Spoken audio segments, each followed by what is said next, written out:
आज सदन में योगी सरकार 2 ने छठवां बजट पेश किया। आपको बताते चलें कि 6.10 लाख करोड़ का ये बजट रहा है और इस बार बजट के दौरान कृषकों को और युवाओं को प्राथमिकता दी गई है। आपको बताते चलें कि पिछला बजट 5.5 लाख करोड़ का था और इस बार 6.10 लाख करोड़ का बजट पेश हुआ है। अब बजट पेश करने के पहले सुरेश खन्ना, जो कि उत्तर प्रदेश के वित्त मंत्री हैं, उन्होंने पूजन अर्चन भी अपने आवास पे किया और उसके बाद मुख्यमंत्री के साथ और सदन में कार्रवाई के दौरान उन्होंने बजट पेश किया। इसके बाद मुख्यमंत्री और वित्त मंत्री की ज्वाइंट प्रेस कॉन्फ्रेंस आहूत करी गई। आपको दिखाते हैं ज्वाइंट प्रेस कॉन्फ्रेंस के महत्वपूर्ण अंश।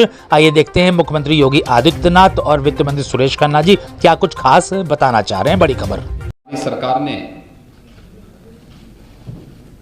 अपना वर्ष 2022-23 का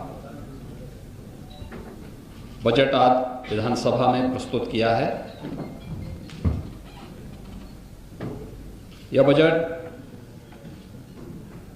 प्रदेश की 25 करोड़ जनता की जनाकांक्षाओं की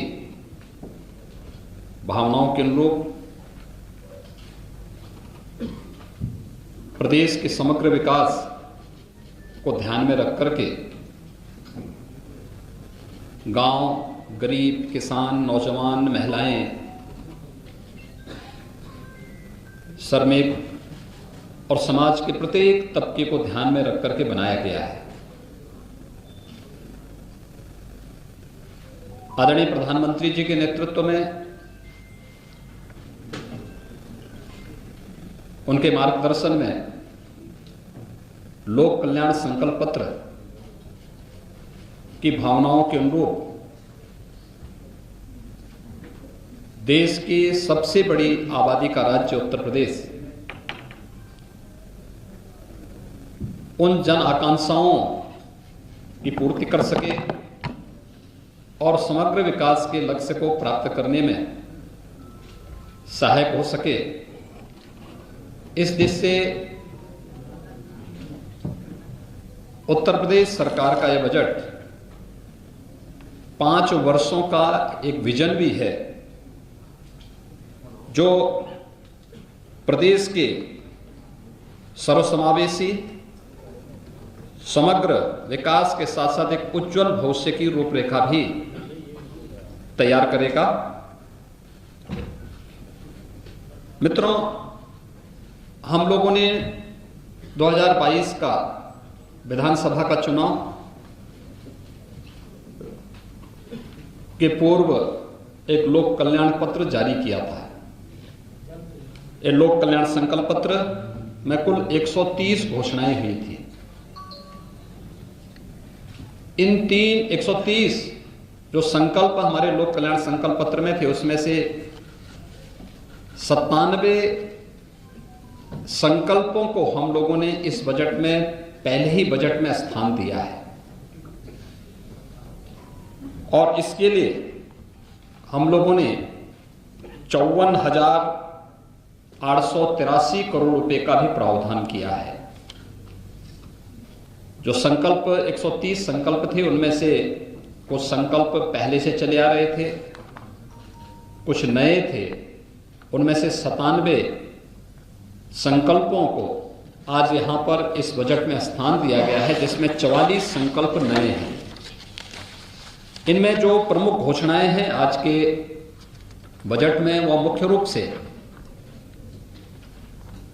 उज्ज्वला योजना के अंतर्गत जो लाभार्थी परिवार हैं, उनको वर्ष में 2 रसोई गैस के सिलेंडर उपलब्ध करवाने की घोषणा, और वह बजट में उन्हें स्थान दिया गया है। अन्नदाता किसानों के लिए भामाशाह भाव स्थिरता कोष की स्थापना के लिए धनराशि, एक फंड की स्थापना की गई है। यहां पे हम लोग पहले से ही एमएसपी का लाभ धान, गेहूं और अन्य फसली के लिए किसानों को उपलब्ध कराते रहे हैं, लेकिन आलू, टमाटर, प्याज आदि फसलों के लिए इस प्रकार की व्यवस्था अब तक नहीं थी। इस बजट में हम लोगों ने अपने अन्नदाता किसानों को राहत देने के लिए भाव स्थिरता कोष की स्थापना भी की है और उस कोष के लिए भी व्यवस्था की है।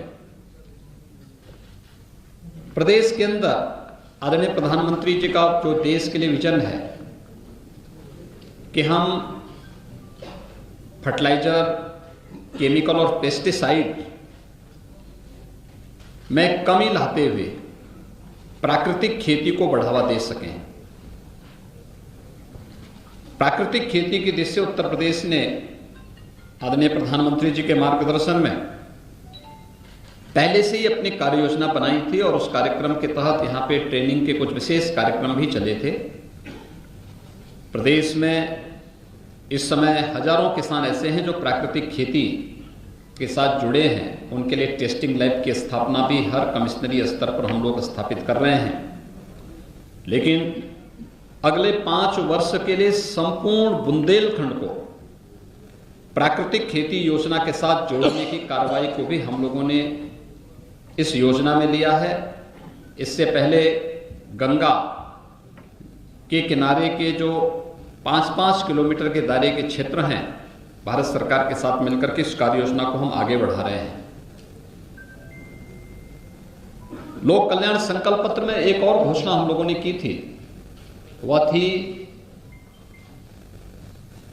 किसानों के लिए सिंचाई की योजना की व्यवस्था अगले 5 वर्ष के अंदर यानी 0 तक पहुंचाना, फ्री में उन्हें सिंचाई की सुविधा उपलब्ध हो सके।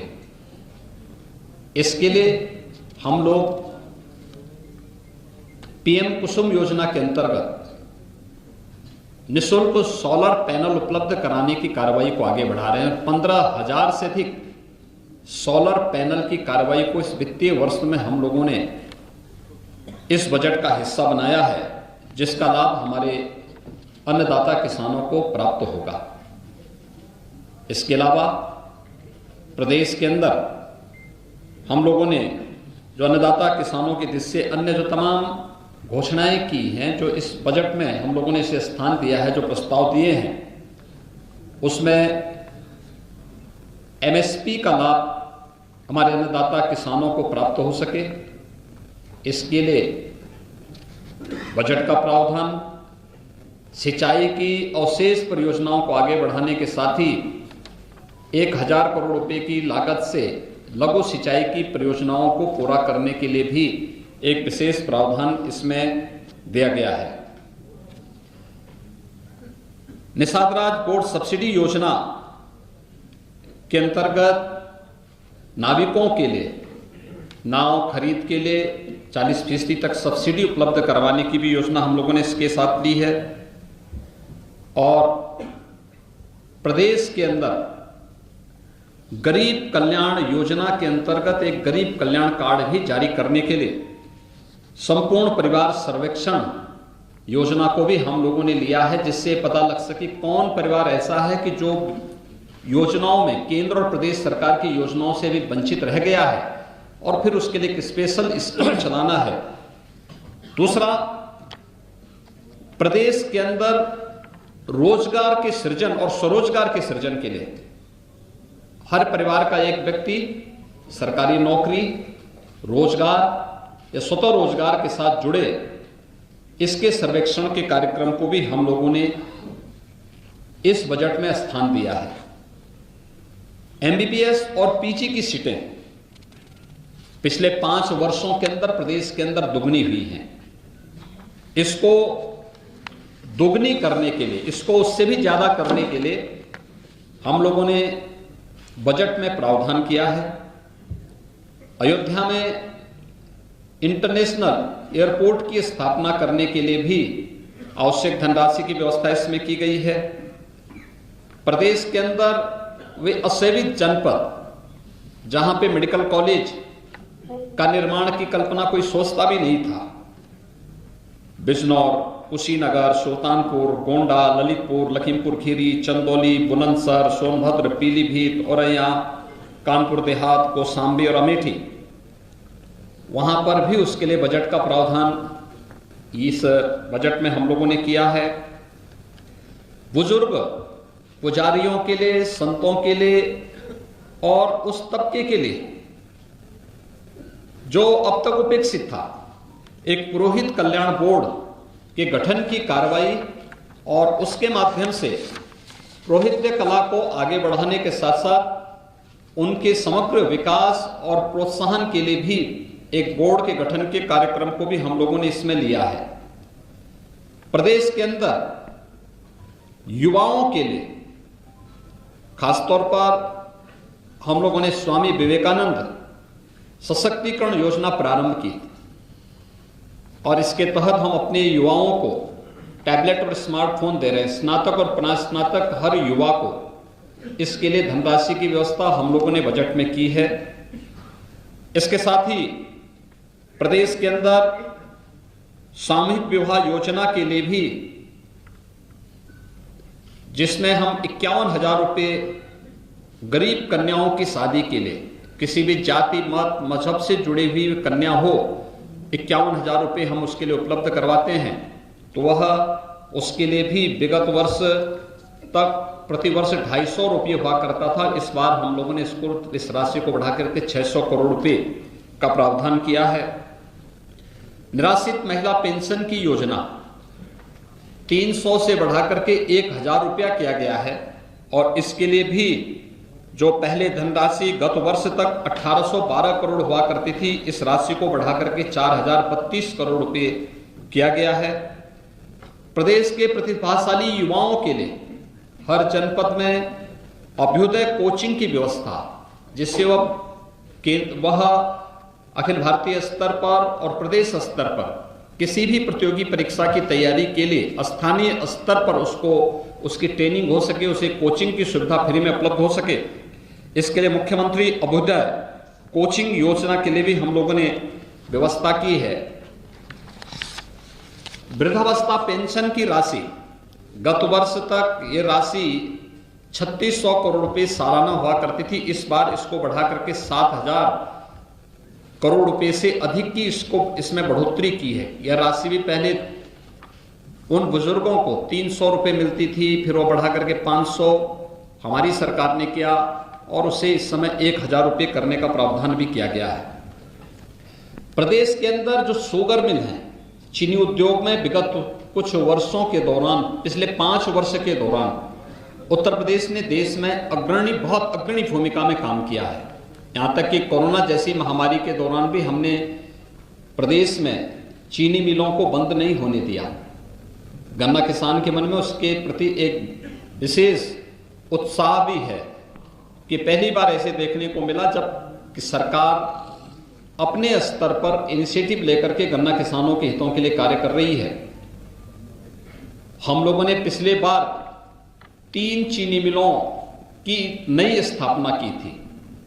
इसमें रमाला चीनी मिल, मुंडेरवा चीनी मिल और पिपराइच चीनी मिल।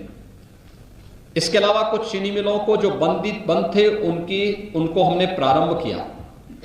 इस बार भी लगभग 6 ऐसी चीनी मिलों के लिए जो जर्जर स्थिति में हैं, उनके एक्सपेंशन और वहां उनके आधुनिकीकरण की कार्रवाई को भी सरकार ने अपने हाथ में लिया है, जिसमें क्षमता विस्तार के साथ साथ वहां पर आधुनिक चीनी मिलें लग सकें। ये प्रदेश के अलग अलग स्थानों पर हैं। उसमें सांथा है, ननोता है, आपके छाता चीनी मिल है, बुड़वल है। इसी के साथ ही जो मोहद्दीनपुर मेरठ की चीनी मिल है, उसमें डिस्टिलरी की स्थापना की कार्रवाई को भी हम लोगों ने इस बजट में स्थान दिया है। मित्रों, 2019 का प्रयागराज कुंभ उत्तर प्रदेश और देश और दुनिया के सामने अपनी एक नई पहचान बनाया। यह हमारा सौभाग्य है 2025 में फिर महाकुंभ का आयोजन होगा। दुनिया का सबसे बड़ा आध्यात्मिक और सांस्कृतिक आयोजन। हमारी सरकार अभी से इसकी तैयारी प्रारंभ करने जा रही है और इसके लिए हम लोगों ने बजट में प्रावधान किया है। इसके लिए एक अलग से मत खोल करके प्रयागराज कुंभ को फिर से ऐतिहासिक बना करके देश और दुनिया का एक यूनिक इवेंट के रूप में से प्रस्तुत करने के लिए यह व्यवस्था भी इसमें की गई है। लोक परंपरा और लोक संस्कृति किसी भी सांस्कृतिक विरासत की आधार होती है। लोक गाथा, लोक परंपरा इस संस्कृति की आत्मा होती है।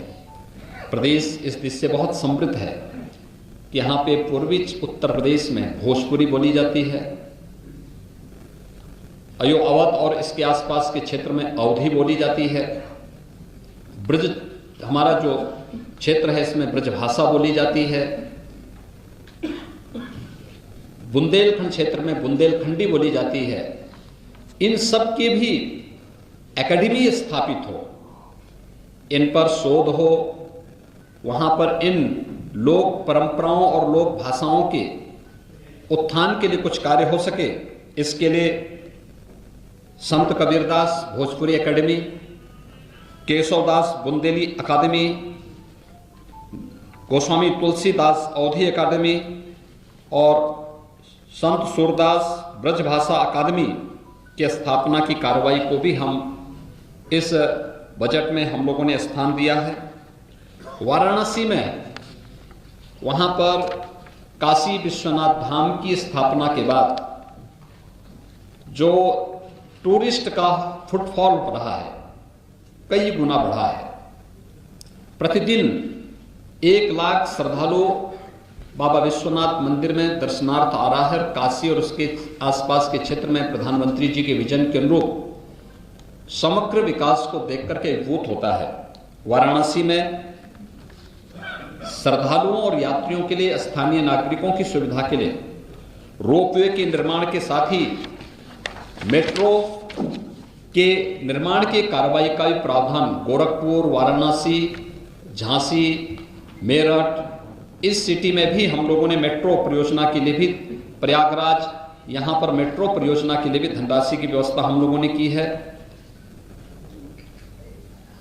पूर्व मुख्यमंत्री सदैव कल्याण सिंह जी के स्मृति में राज्य सरकार एक नई योजना को लेकर आ रही है, जिसमें बाबूजी कल्याण सिंह ग्राम उन्नत योजना, जिसमें प्रदेश की सभी ग्राम पंचायतों के लिए सड़कों पर स्ट्रीट लाइट के रूप में सोलर स्ट्रीट लाइट के लिए हम कार्य कर सकें, इसके लिए फंड की व्यवस्था हम लोगों ने इस बजट में किया है। इसके अलावा प्रदेश के अंदर तमाम अन्य स्थानों पर प्रतापगढ़, अलीगढ़, प्रयागराज, महोबा में नए औद्योगिक स्टेट वहां पे स्थापित करने के लिए, अयोध्या में सेपेट केंद्र के भवन निर्माण के लिए, प्रयागराज में ऊनी धागा उत्पादन केंद्र की स्थापना के लिए भी इस बजट में प्रावधान किया गया है। महर्षि वाल्मीकि के सांस्कृतिक केंद्र के रूप में लालापुर चित्रकूट को, निषाद राज गोया सांस्कृतिक केंद्र श्रृंगवेरपुर को, संत रविदास संग्रहालय और सांस्कृतिक केंद्र वाराणसी और संत तुलसीदास जी की पावन भूमि राजापुर के सुंदरीकरण और विकास के कार्यक्रम को भी हम लोगों ने इस बजट में स्थान दिया है। प्रदेश के हम लोगों ने विगत 2 वर्षों के अंदर प्रदेश के अंदर और दुनिया ने कोरोना महामारी को झेला है। कोरोना महामारी के दौरान हमारे सामने जो सबसे बड़ा चैलेंज था शिक्षा के बारे में, शिक्षा भी जो प्रभावित होने वाले क्षेत्र थे उनमें से एक था। इसके लिए महाविद्यालय स्तर पर, माध्यमिक स्तर पर और बेसिक शिक्षा स्तर पर हम शिक्षा के आधुनिकीकरण की तरफ भी जा सकें, टेक्नोलॉजी का उपयोग कर सकें। महाविद्यालयों में स्मार्ट क्लासेस के लिए भी धनराशि की व्यवस्था इस बजट में हम लोगों ने यहां पर विशेष रूप से किया है। असेवित मंडलों में राज्य विश्वविद्यालयों की स्थापना का प्रावधान बजट में किया गया है। युवा कल्याण विभाग के द्वारा ग्रामीण क्षेत्रों में स्टेडियम के निर्माण और मिनी स्टेडियम के निर्माण की कार्रवाई, उनके रक्षण, अनुरक्षण और उनके उपकरण आदि की व्यवस्था भी बजट में किया गया है। 1000 करोड़ रुपए की जो सिंचाई, लघु सिंचाई परियोजना की धनराशि की व्यवस्था, बेटी और बेटे के बीच में कोई भेदभाव न हो। हम लोगों ने अपने पहले कार्यकाल में मुख्यमंत्री कन्या सुमंगला योजना चलाई थी। मुझे प्रसन्नता है कि 12,68,000 से अधिक बेटियां इस योजना से लाभान्वित हो रही हैं। उनकी इस योजना को और भी अच्छे ढंग से आगे बढ़ाने के लिए और अधिक से अधिक बेटियां इसका लाभ ले सकें, इसके लिए भी मुख्यमंत्री कन्या सुमंगला योजना के लिए धनराशि का प्रावधान हम लोगों ने बजट में किया है। दिव्यांगजन कल्याण योजना के अंतर्गत दिव्यांगजनों की पेंशन की राशि, जो पहले उन्हें 300 रुपये पेंशन मिलती थी, सरकार ने पहले उसे 500 रुपये किया और फिर 1,000 रुपये करते हुए जो व्यवस्था की थी उसके अंतर्गत भी 720 करोड़ रुपए का प्रावधान दिव्यांगजनों के पेंशन की राशि के लिए विशेष रूप से किया गया है। खेलकूद और अपने युवाओं को इस दिशा में प्रोत्साहित करने के लिए प्रदेश सरकार ने एक कॉर्पस फंड की स्थापना की है।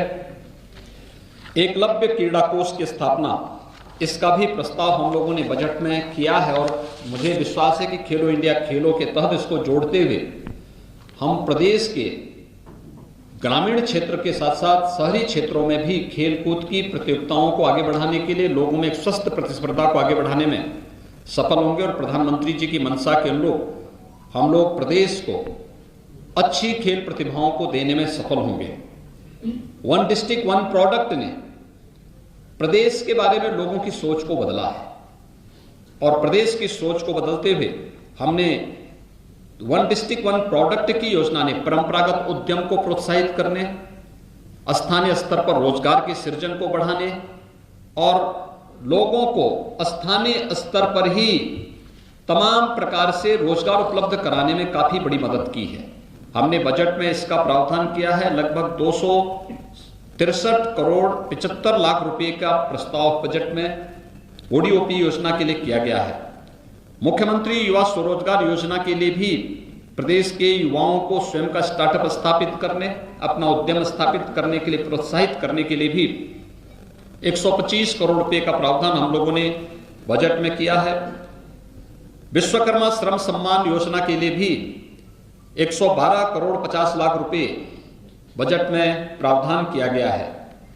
प्रदेश के इंफ्रास्ट्रक्चर डेवलपमेंट का भी व्यवस्थाएं बजट में की गई हैं, चाहे वह Bundelkhand expressway, defence corridor, Gorakhpur link expressway हो और जितने भी एक्सप्रेसवे हैं, इन सब पर औद्योगिक गलियारों के विकास के साथ साथ इन कार्यक्रमों को आगे बढ़ाने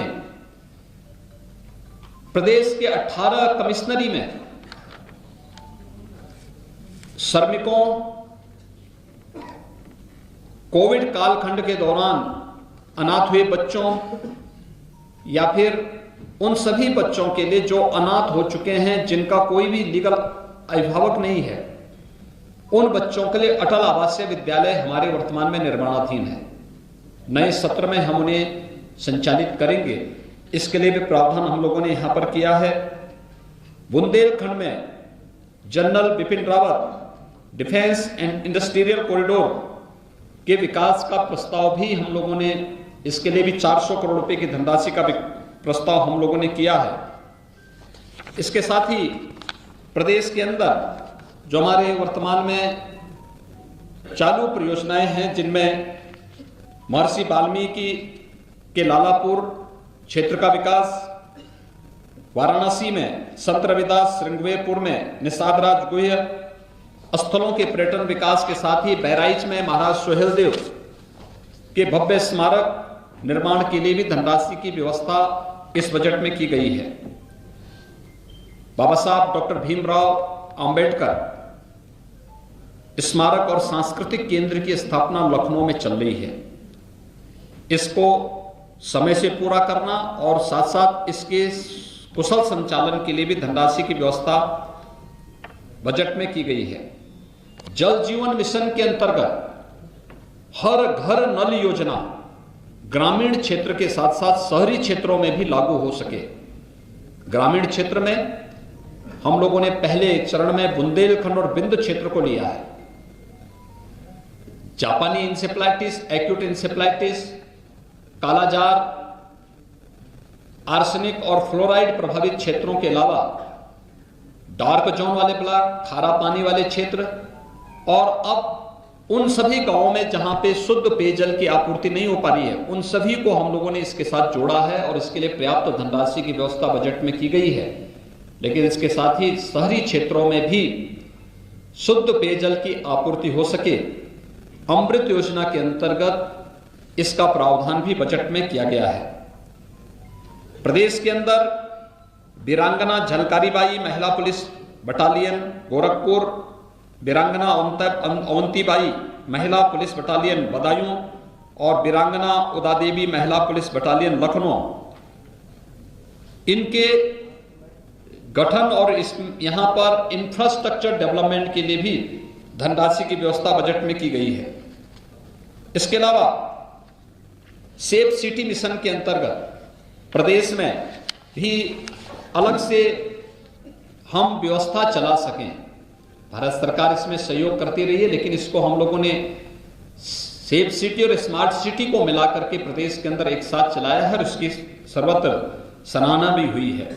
ये सभी कार्यक्रम हम लोगों ने प्रदेश में स्थापित किए हैं। प्रदेश के 8 मंडलों में अलीगढ़, आजमगढ़, बस्ती, चित्रकूट धाम, देवीपाटन, मिर्जापुर, प्रयागराज, सहारनपुर में एंटी करप्शन ऑर्गेनाइजेशन यूनिट की स्थापना के लिए भी पर्याप्त धनराशि की व्यवस्था की है और प्रयागराज में नेशनल लॉ यूनिवर्सिटी की स्थापना के लिए भी धनराशि की व्यवस्था हम लोगों ने इस बजट में की है। यानी कुल मिलाकर के यह बजट प्रदेश के समग्र विकास के विजन को लेकर के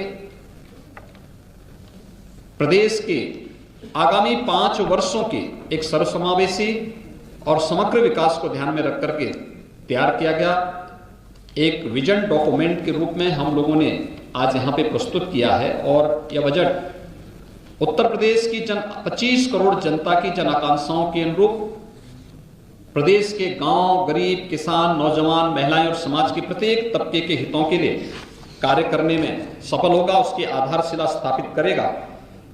बजट अब तक का सबसे बड़ा बजट है।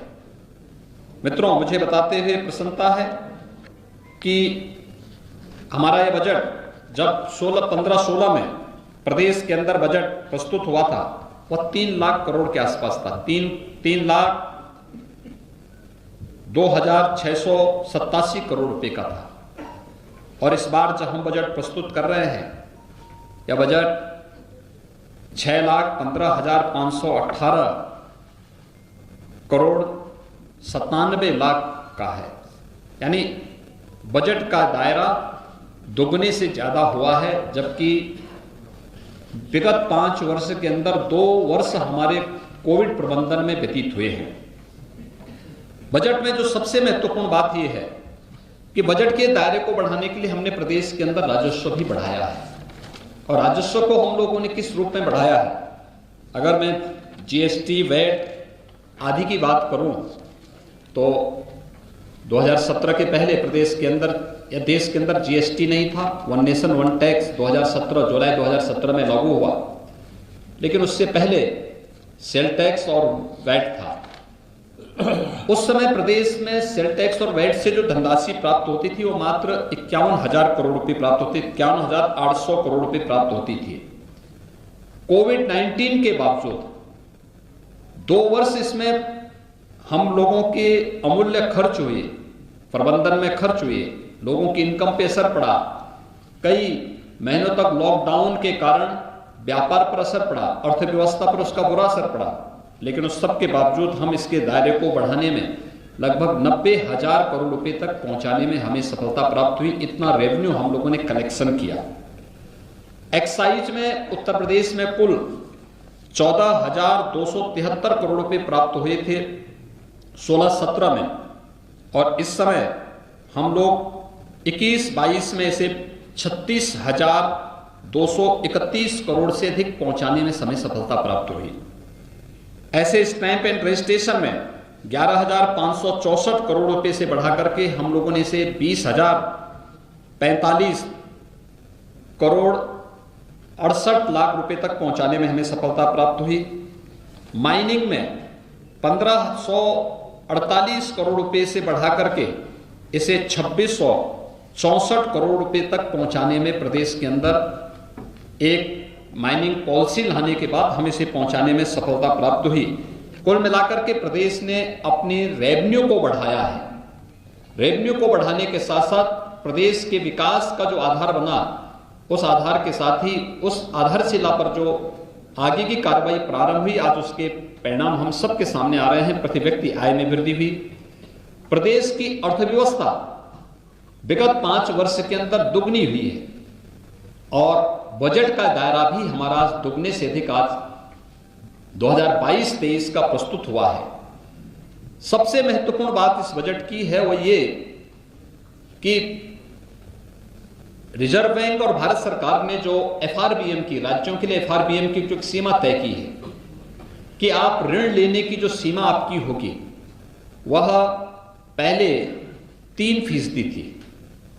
कोविड कालखंड में उसे बढ़ा करके 4 फिर 4.5% किया। पहले 4% तक बढ़ाया था, फिर बाद में उसको 4.5% तक किया गया कि आपकी जो कुल जीएसडीपी होगी उसके इतने तक आप ऋण ले सकते हैं।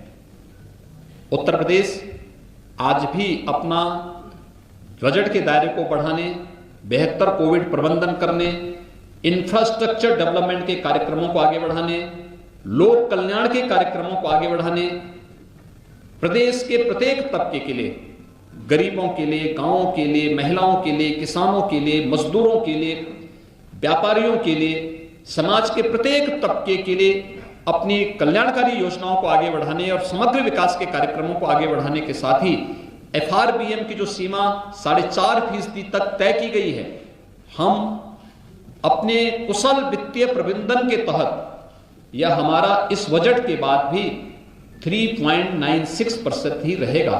हम 4% से भी कम पर आज भी है।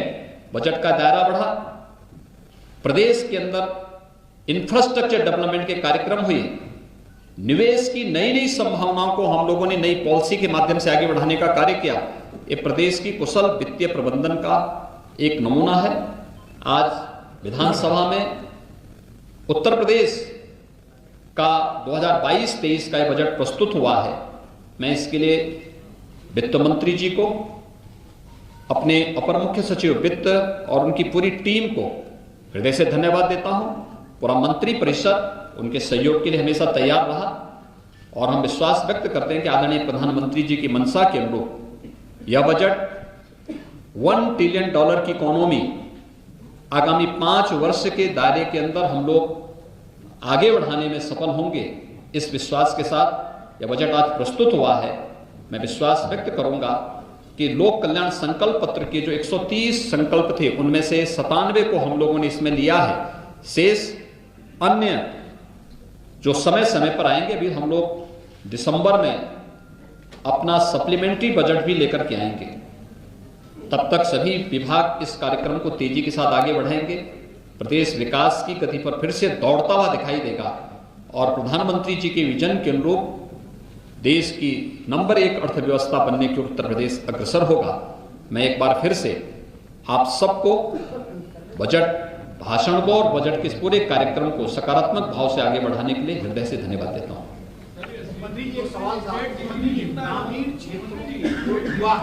इस समय हमारी जो है 20,48,000 करोड़ रुपए से अधिक की है। कोविड के दौरान प्रभावित हुई थी, लेकिन फिर भी अच्छी दिशा में आगे बढ़ रही।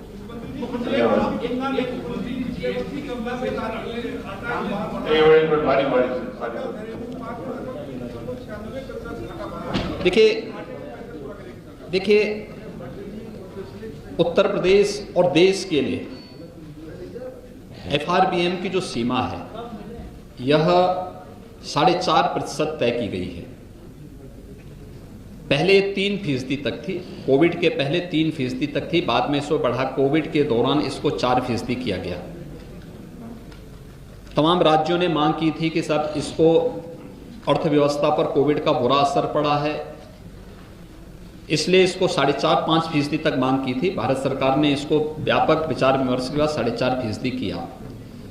जब एफआरबीएम की सीमा 3% थी, उत्तर प्रदेश का बजट जो भी आता था वह 3% के अंदर ही आता था। हमारा राजकोषीय घाटा जो भी होता था वह एफआरबीएम की लिमिट के अंदर ही होता था और 2.9697 के आसपास हमारा होता था। हम लोग उसके अंदर ही इसको करते थे।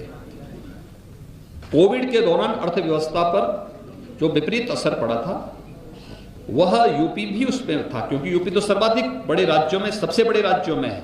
यूपी की जितनी आबादी है उतनी आबादी देश के किसी भी राज्य की, जो सबसे बड़ा राज्य है आबादी की दृष्टि से, उसकी यूपी से आधी आबादी है। तो स्वाभाविक रूप से यूपी ने अपने यानी प्रदेश आदरणीय प्रधानमंत्री जी के मार्गदर्शन में कुशल वित्तीय प्रबंधन का उदाहरण भी प्रस्तुत किया, और इसलिए 4% जो पहले कोविड के प्रथम चरण में 4% का FRBM की लिमिट तय की गई थी, वर्तमान में यद्यपि 4.5% है, तब भी हम लोग 4% से नीचे हैं और 3.96% का हमारा राजकोषीय घाटा आने का अनुमान है। और प्रदेश के अंदर जो डेवलपमेंट की एक्टिविटीज जब बढ़ेंगी, मैं विश्वास के साथ कह सकता हूं कि हम इस राजकोषीय घाटे को और कम करने में सफलता में प्राप्त होंगे। मुख्यमंत्री जी आपने संवाद से समाधान ये टीम स्थापित की, जिसका प्रभाव देखने को मिला। जो आपने जो लाउड स्पीकर वगैरह के कार्यक्रम चले थे, समाधान से आपने इसका समाज से किया। एक जन समस्या, जिले की जन समस्याएं जो होती है वो भी एक मुद्दा बहुत गंभीर होता है। तो ये समाधान का जो विस्तार है, संवाद का जो विस्तार वो है, उसको आप लोकतंत्र की सबसे बड़ी ताकत होती है संवाद, और ये लोकतंत्र की ही ताकत है कि बजट प्रस्तुत करने के बाद मुझे आपके पास यहाँ तत्काल आना पड़ा। ये संवाद का ही माध्यम है। इसी संवाद के लिए हम आगे बढ़ते हैं। ग्रामीण क्षेत्रों में जो युवा है वो स्वरोजगार की दिशा में स्वावलंबित हों, उनके लिए सरकार कोई बजट में प्रावधान की है? बजट में रोजगार, स्वतः रोजगार और नौकरी के लिए हर परिवार के एक सदस्य को इस योजना के तहत हमें जोड़ना है, और इसका प्रावधान किया गया है। इसके सर्वेक्षण के लिए धनराशि की व्यवस्था की गई है। आप देखेंगे कि प्रदेश में द्रुत गति से आगे बढ़ेगा। अभी हम लोगों ने जो रोजगार मेले के कार्यक्रम को आगे बढ़ाने की कार्रवाई की है, इसी दिशा से की है। और उत्तर प्रदेश विगत, देखिए उत्तर प्रदेश की अनएम्प्लॉयमेंट रेट आपने देखा होगा, एक स्वतंत्र एजेंसी के जो सर्वेक्षण आए हैं 2015, 16, 17 की तुलना में, जो पहले 18% से अधिक था, आज 2.9% रह गया है। और हम लोग जो प्रयास कर रहे हैं, ODOP की योजना, मुख्यमंत्री स्वरोजगार योजना की योजना, PM स्टार्टअप की योजना, PM मुद्रा योजना, ये सभी योजनाएं उसी को आगे बढ़ाने के लिए हमारी आगे बढ़ रही हैं। और हम विश्वास के साथ कह सकते हैं कि जो हमारा सर्वेक्षण का अभियान प्रारंभ होने जा रहा है, ये प्रदेश के अधिकाधिक नौजवानों को, ग्रामीण क्षेत्र के हों, शहरी क्षेत्रों के हों, उन सभी नौजवानों को रोजगार उपलब्ध कराने का भी एक माध्यम बनेगा। बहुत बहुत धन्यवाद जी।